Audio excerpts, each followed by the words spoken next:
और बजट से पहले एग्जैक्टली या बजट के बाद और इस मार्केट में जो इस तरह का अभी एक हालात है। मैं सिर्फ जियोपॉलिटिकल बात नहीं कर रहा हूँ, पूरे अर्निंग का बात कर रहा हूँ। और जो अर्निंग एस्टिमेशन है, वो अर्निंग एस्टिमेशन कहीं से फेवरेबल है, कहीं से अनफेवरेबल सा दिख रहा है। FY 26 अभी खत्म हो रहा है और एक दो महीने के बाद FY 26 का जो EPS ग्रोथ है, ये सिंगल डिजिट में हो रहा है, समथिंग अराउंड 7%।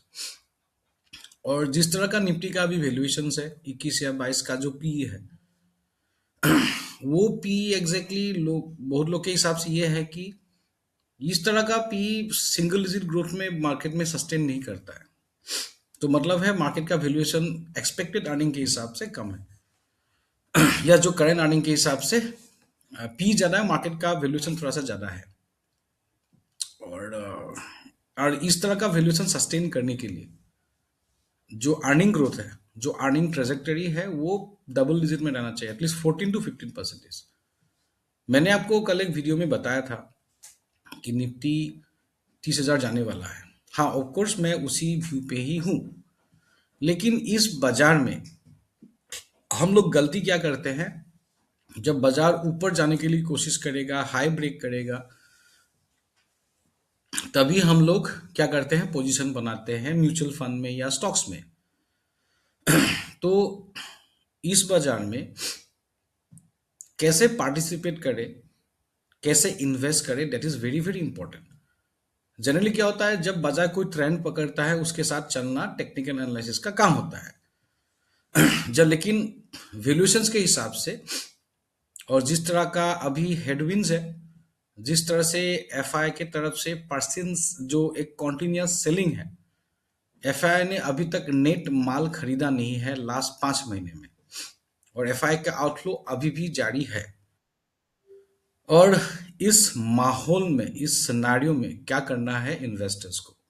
पहला जो चीज है, जो एग्जिस्टिंग इन्वेस्टर्स है उनको डरना नहीं है, और जो नए इन्वेस्टर है, इस मार्केट को रिवर्सल से पहले look for some downward level, जहां बाजार गिरेगा और थोड़ा गिरता है, तो यहाँ पे एकोमुलेट या लेने का बनता है। लेकिन ये चीज है कि मैं स्टॉक स्पेसिफिक एडवाइस नहीं दे रहा हूं यहाँ पे। स्टॉक स्पेसिफिक अगर मैं एडवाइस दूंगा तो मुझे स्टॉक पिकअप करके एक एक करके आपको सामने निकालना पड़ेगा। मैं ब्रॉडर मार्केट के बारे में ही आपको बात कर रहा हूं, क्योंकि ब्रॉडर मार्केट से आपको म्यूचुअल फंड लेने के लिए भी हेल्पफुल होगा। अगर नेक्स्ट ईयर के ईपीएस एस्टिमेट के हिसाब से थोड़ा सा डाइवर्जेंसेस है, we are expecting 14 to 16% EPS growth, but many market player, including some FIS, they are seeing Indian EPS to grow or earning to grow in single digit in FY 27 as well. और इस माहौल में जब India का earning growth single digit में रहेगा, या expectation है किसी किसी का, और जहां ग्लोबल मार्केट में कोरिया पकड़ लीजिए, यूएस पकड़ लीजिए, यूरोपियन कंट्रीज में पकड़ लीजिए, कहीं कहीं पे जब ये डबल डिजिट में जा रहा है ग्रोथ, ईपीएस 40% का ईपीएस ग्रोथ आपका कोरिया में, चाइना में मार्केट वैल्यूएशन कम है तो वहां पे, या कुछ कुछ और कंट्रीज में पैसा जाएगा। और दूसरा जो रिस्क है, जापान के जो पैसे हैं ग्लोबली, जो कैपिटल मार्केट में घूमता है, मोर देन $5 ट्रिलियन, वो पैसा हाई इल्ड के कारण, इल्ड बढ़ने के कारण, जापानीज इल्ड बढ़ने के कारण, या जापानीज के स्नैप इलेक्शन के कारण, वो पैसा एक रिस्क हो रहा है कि होम वापसी हो सकता है। तो वो एक ग्लोबल फैक्टर बन गया है। तो ग्लोबली कहीं ना कहीं एक छोटा मोटा लिक्विडिटी का प्रॉब्लम आ भी सकता है फटक से। तो इस माहौल में करना क्या है इन्वेस्टर्स को? इन्वेस्टर को सबसे, वाफेद जी का भी बात है, ये भी सभी लोग बोलते हैं, मार्केट में जब मार्केट गिरता है तब खरीदिए, है ना? तो ये मार्केट में ही मान के चल रहा हूँ, वैल्यूएशन के हिसाब से 24,000 से 24,300 400 जो भी है, ये काफी स्ट्रॉन्ग बेस या डिमांड जोन बनेगा। यहाँ पे एफआई सेलिंग होने से भी बहुत ज्यादा गिरावट मैं नहीं मान के चल सकता हूँ। हाँ, एक डिक्लाइन, एक दो दिन का फर्क से, strain because of Donald Trump के कोई पॉलिसी के कारण स्ट्रेन आ सकता है, लेकिन सस्टेन नीचे करना थोड़ा सा मुझे मुश्किल लग रहा है।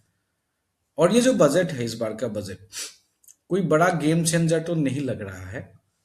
और ये जो बजट से आपको बहुत ज़्यादा एक्सपेक्टेशन नहीं है, सबको चार्ट में भी वही दिख रहा है। बजट में शायद कोई स्ट्रांग बूस्ट ना हो, हाँ कैपेक्स में थोड़ा सा रहेगा या डिफेंस में रहेगा। और दूसरा जो प्राइवेट इन्वेस्टमेंट जो इंडिया में पिकअप नहीं हो रहा है, वो चीज़ डिस्कस होगा।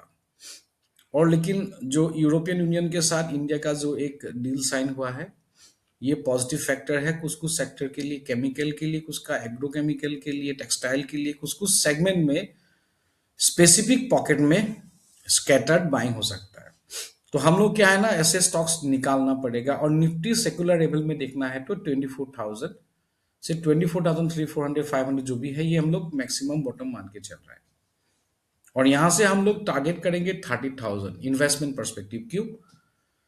अगर बाजार में ईपीएस ग्रोथ छोड़िए 14% भी ना हो, अगर 14% ना हो तो पकड़ लीजिए 9%, 10% भी ईपीएस ग्रोथ हो, क्योंकि इंडिया का जो nominal GDP looking at 9%, 8.5 to 9% nominal GDP, या मोटा मोटी 10% आ सकता है FY27 में। और उससे बढ़ के आता है तो अलग बात है। तो यहाँ पे क्या है ना, इस बॉटम में आपको थोड़ा वेट करना पड़ेगा लेके इस ईयर एंड तक। बाजार तो नया हाई तो बनाएगा ही बनाएगा, that's not a big deal. In case delay होता है, इनकेस डिले होता है अर्निंग में, रिकवरी में, तो आपका जो 30,000 का टारगेट मैक्स टू मैक्स में, ये प्रोबेबिलिटी बता रहा हूँ, तो थोड़ा डिले होने से शायद मे बी 27 जो FY27 रहेगा, स्टार्ट होगा, उसके 1-2 महीने के आसपास हो जाएगा।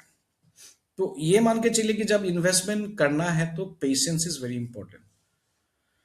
और इस बाजार ने 2020 और 2024 के अंदर एक्सपोनेंशियल स्ट्रॉन्ग रिटर्न दिया है। और बीच में बाजार फंसा भी है, अभी फंस रहा है, ओके। और बाजार फंसता ही है, पहले तो बाजार 3 और 4 साल के लिए के करेक्शन का फेज भी फंस जाता था। तो यहाँ पे क्या है, मैं इस लेवल के आसपास, नीचे लेवल के आसपास मैं प्रीफर करता हूँ बाय करने के लिए, नॉट एट हायर लेवल्स। तो बाजार अगर नीचे आता है तो बाइंग के लिए सोच सकते हैं, ठीक है। तो उस तरह से दिमाग चलना है।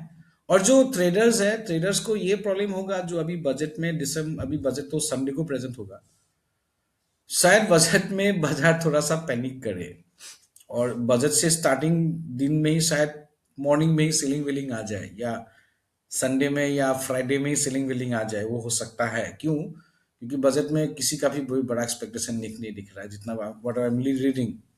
और काफ़ी एग्रीकल्चरल पुश को बात में ही रह गया, कुछ ज़्यादा एक्शन नहीं हुआ है, क्योंकि जियोपॉलिटिकल रिस्क के कारण थोड़ा सा बजट ज़्यादा मटेरियल नहीं बन रहा है। हम लोग को ग्लोबल रिस्क पे ज़्यादा पड़ रहा है और बिजनेस अनसर्टेनिटी बन रहा है। इसके कारण एक ट्रांजिशन फेज में हम लोग हैं, और यहाँ पे corporate investment is not picking up. वो सर्टेनिटी आएगा, मे बी मुझे लग रहा है 1 साल के अंदर एक सर्टेनिटी बिल्डअप होगा, होपफुली। क्योंकि ग्लोबल जो पावर शिफ्ट हो रहा है, और ग्लोबल पावर शिफ्ट में इंडिया इज ऑल्सो ए की प्लेयर।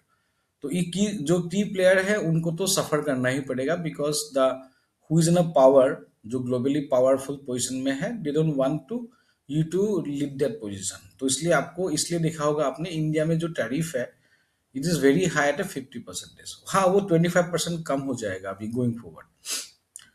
तो इस तरह का सीन में, सिनेरियो में, हम लोगों को खाली ये करना है कि जिस तरह से जियोपॉलिटिकल हो या इंडिया के स्टैंड पे प्रॉब्लम हो रहा है, तो यहाँ पे क्या होता है, मैं नीचे लेवल के आसपास देख रहा हूँ बाजार में बाय करने के लिए। 30,000 का टारगेट माइंड पे रखना है और नीचे लेवल पे ही बाजार को खरीदना है। और ट्रेडर क्या करेंगे, ट्रेडर का वोलेटिलिटी में प्ले आउट करना है। लेकिन मोस्टली अभी पोजीशन आपको दिखेंगे, अगर आप नए एक्सपायरी का देखेंगे निफ्टी में, उसमें अभी कल परसों से आई भी बढ़ जाएगा, मे बी आज से बड़ा होगा शायद। आई भी इंडस्ट्रियल एक्सपेक्टेड वोलेटिलिटी में इंक्रीज, दैट्स वाई उसके कारण ऑप्शंस के जो प्राइजेस है, प्रीमियम है, वो बढ़ेगा। तो नेकेड नहीं लेना है। अगर आपका व्यू नीचे का है तो स्प्रेस के साथ करे, ऊपर लग रहा है तो वो भी स्प्रेस के साथ करे, क्योंकि दो न्यूट्रलाइज कर लेता है आपके। जिस तरह से आईबी के कारण प्राइजिंग बनता है ना, उसको न्यूट्रलाइज करता है, आपके जो टाइम वैल्यू का थोड़ा ख्याल रखता है। तो स्प्रेड्स के साथ ही काम करना is a more better idea. यहाँ पे निफ्टी सामने फेक आउट हुआ है। मैंने बताया था कि 24,400 का रिस्क बन रहा है, लेकिन ऑप्शंस के ट्रेडर वो भी मान के चले कि 24,400 के आसपास तो मैं तो बाय करूंगा देख के। 24,400 के आसपास अगर मिल जाता है तो I build up a very strong position from there, because fake out में मैं मतलब मैं ट्रेड नहीं करता, मैं रिकमेंड करूंगा अपने क्लाइंट को शायद। सो 24,400 से मुझे लग रहा है ये फेक आउट का बॉटम है, वहां से फिर एक बार 25,600 चला जाएगा। और यहाँ पे बाजार थोड़ा बेस बना रहा है, कंसोलिडेट कर रहा है। ये जो बेस बना रहा है, बेस के बाद बाजार मोमेंटम और नहीं दे रहा है, ब्रॉडर बेस बोल रहा हूँ, छोटा बेस तो कल बनाया था। अब वो जब बेस बनेगा उसके बाद ही हम देखेंगे क्या होता है, लेकिन अभी चलो थोड़ा सेलिंग है तो है, कोई प्रॉब्लम नहीं है। अपने को इन्वेस्टर के हिसाब से नीचे देखना है। और ऑप्शन के जो भी ट्रेडर है, थोड़ा सा बाय साइड में केयरफुल रखिए होल्डिंग पे, क्योंकि आईवी वाईवी के कारण आपका कट ना जाए कहीं पे। और ये भी हो सकता है कि आईवी जो पिकअप होगा फ्राइडे को, उस टाइम आपको प्रीमियम डीके नहीं मिलेगा, क्योंकि संडे को बाजार खुला है। इतना डीके नहीं होगा फ्राइडे को, क्योंकि आपका आईवी बढ़ते रहेगा, तो आपका टाइम का जो ठेटा है ना, वो नहीं अब फ्राइडे को संडे को लेकिन मस्त डीके हो जाएगा। पूरा एक ही दिन में डीके हो जाएगा, उस दिन डीके हो, लेकिन अभी फ्राइडे में डीके बहुत ज्यादा नहीं होना चाहिए, आई होप सो। तो अब बाजार में प्ले आउट सभी को लग रहा है कि बाजार बाजार is not going to be a very game changer, तो everyone is thinking on the down side. इसलिए शायद बाजार अभी 25% 350 का जो मैंने टारगेट दिया था उसके ऊपर आज नहीं जा पा रहा है। 350-70 के आसपास से फिर गिरा, 230 का भी बेस बना रहा है। और इस तरह से जिस तरह से बेस बना, अभी 170 का जो बेस है उसके नीचे आ गया तो फिर वही नीचे देखना पड़ेगा। और ठीक है, तो उस तरह का कहानी है। और स्कैल्पर का अलग कहानी। चलो, मेरा आज का मेन कहानी था कि आपको बताना था कि how exactly we should shape up our investment decisions decline में।